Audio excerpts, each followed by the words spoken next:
নমস্কার, রায়বাড়ি রান্নার চ্যানেলে সকলকে স্বাগত। আজকের রেসিপি কাশ্মীরি কাওয়া। দেখুন, গ্রীষ্মের পরে আমাদের বর্ষাকাল শুরু হয়ে গেছে। কম বেশি সর্দি কাশি সকলেরই আমাদের হয়। এর হাত থেকে রক্ষা পাওয়ার জন্য আমাদের অনেক কিছু করতে হয় বর্ষাকালে। তার মধ্যে আজকে যে রেসিপিটা আমি বানাবো, এটা যদি বানান একটু হলেও কিন্তু রক্ষা পাবেন ঠান্ডা লাগার হাত থেকে। কাশ্মীরি কাওয়া বানানোর জন্য এখানে আমি 3 কাপ জল নিচ্ছি। 2 কাপ বানাবো।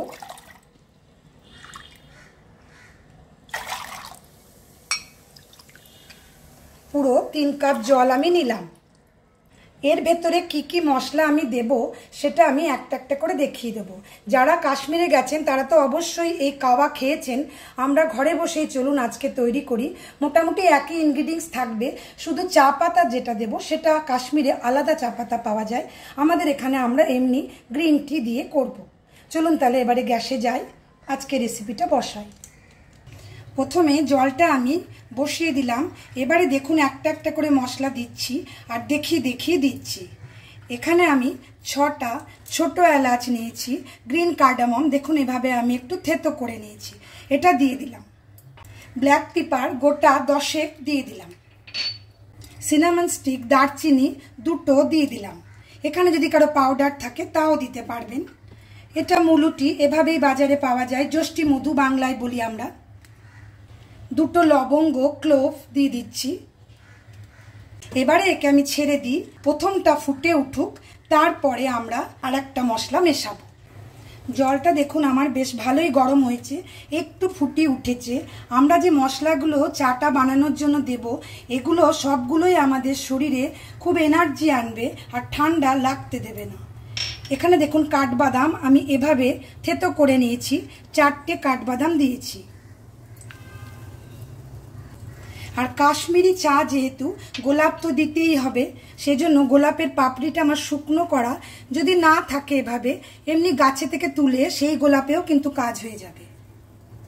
শুকনো থাকলে একটু ভালো হয়, কালারটা ধরে। আর দেব জাফরান কয়েকটা স্ট্রেন। এখন আমি এভাবে ছেড়ে দেব, আর কিচ্ছু দেব না, এভাবেও ফুটতে থাক। মিনিট 10 ফুটুক। শুধু একটা চাপা দিয়ে দিই আর গ্যাসটা একটু কমিয়ে দিই, একটু ফাঁকা রেখে দিচ্ছি। 10 মিনিট পর আমি ফিরছি।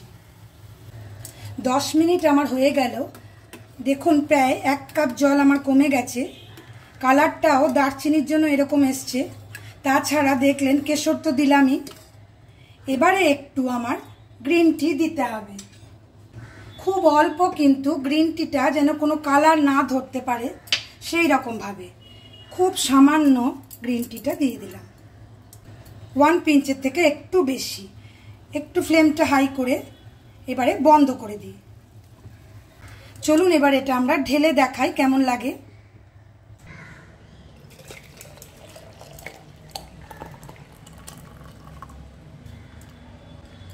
এবারে আমি কাপে ছেঁকে দেব।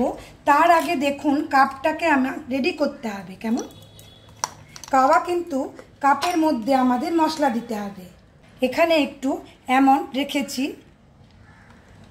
একটু ছোট ছোট করে টুকরো করে কেটে নেবেন, মুখে বাঁধবে, খুব ভালো লাগবে। আর কেশরের স্ট্রেন অল্প অল্প দিচ্ছি। আর গোলাপের পাপড়ি অবশ্যই দিতে হবে কাশ্মীরি চা যখন তখন। রেসিপিটা অবশ্যই ট্রাই করবেন। যদি ভালো লাগে please like, share, comment and subscribe my channel. Subscribe করে পাশে থাকা বেল আইকন প্রেস করবেন নতুন নতুন রেসিপি দেখবার জন্য। একটাতে আমি ধরুন 2টো করে গোলাপের পাপড়ি এভাবে টুকরো করে দিচ্ছি, ভেসে উঠবে না, খুব ভালো লাগবে চায়ের উপরে। আর এবারে আমি এখানে হানি মধু দিয়ে দেব, 1 চামচ করে দিচ্ছি। এটা নিজেরা নিজেদের স্বাদ মতো দেবেন। খুব হেলদি একটা চা দেখলেন বানালাম। এবারে আমি আস্তে আস্তে চাটা দিয়ে দিই এর ভেতরে। কালার দেখুন কেমন আসছে। আর উপকারীর কথা আর বলতে চাই না, করে খেয়ে দেখবেন একবার। বর্ষাকালে মাঝে মাঝে নেবেন এই চা, শরীর খুব ভালো থাকবে এটুকু বলতে পারি। আমরা নিজেরা খাই, সেজন্যই আজকে রেসিপিটা আপনাদের সাথে শেয়ার করছি। রেসিপিটা অবশ্যই ট্রাই করবেন। এটা কিন্তু সব বয়সের লোকেদেরই খেতে পারবেন, বাচ্চা বয়স্ক, এর জন্য কোনো তফাৎ হবে না। জিনিসগুলো দেখলেন কি কি পড়লো, খুবই হেলদি। আজকে এই পর্যন্তই। সকলে ভালো থাকুন, আবার নতুন রেসিপির সাথে দেখা হবে। নমস্কার।